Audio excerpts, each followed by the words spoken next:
4 বছর এক মেয়ের সঙ্গে প্রেমের সম্পর্ক ছিল সিরাজগঞ্জের তারাশের হাসেম আল ওসামা নামের 20 বছরের এক যুবকের। তবে দীর্ঘদিনের প্রেমের রীতি টেনে অন্যত্র বিয়ে করেন প্রেমিকা নূপুর খাতুন। তার বয়স 17 বছর। আর এতে ক্ষোভে নিজের মাথা ন্যাড়া করে দুধ দিয়ে গোসল করলেন ওই প্রেমিক। সোমবার 8ই জুলাই দুপুরে উপজেলার তারাশ সদর ইউনিয়নের শ্রীকৃষ্ণপুর গ্রামে এ ঘটনা ঘটে। প্রেমিক হাসেম আল ওসামা ওই গ্রামের মোহাম্মদ শাহজাহান আলীর ছেলে। তিনি সুলঙ্গা ফাজিল ডিগ্রি মাদ্রাসার ফাজিল দ্বিতীয় বর্ষের শিক্ষার্থী। হাসেম আল ওসামা বলেন, 4 বছর আগে আমার সঙ্গে ফেসবুকে কুড়িগ্রামের নূপুর খাতুনের পরিচয় হয়। এরপর আমাদের মধ্যে প্রেমের সম্পর্ক গড়ে ওঠে।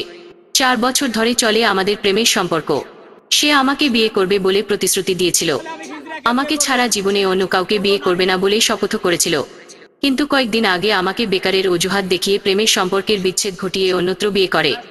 বিষয়টি আমি মেনে নিতে পারিনি। বন্ধুদের পরামর্শে প্রেমের ব্যর্থতার শোক কাটাতে গ্রামের মানুষদের সাক্ষী রেখে নিজের মাথা ন্যাড়া করে সোনা রূপা, গোলাপ ফুলের পাপড়ি ও 20 লিটার দুধ দিয়ে গোসল করলাম।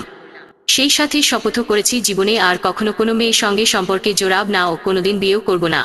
তারাশ ইউনিয়ন পরিষদের ভারপ্রাপ্ত চেয়ারম্যান আক্তার হোসেন জানান, বিষয়টি আমি শুনেছি। ছেলেটির সঙ্গে একটি মেয়ের প্রেমের সম্পর্ক ছিল। সম্প্রতি মেয়েটির অন্যত্র বিয়ে হয়ে যায়। এতে মনে কষ্ট পায় হাসেম।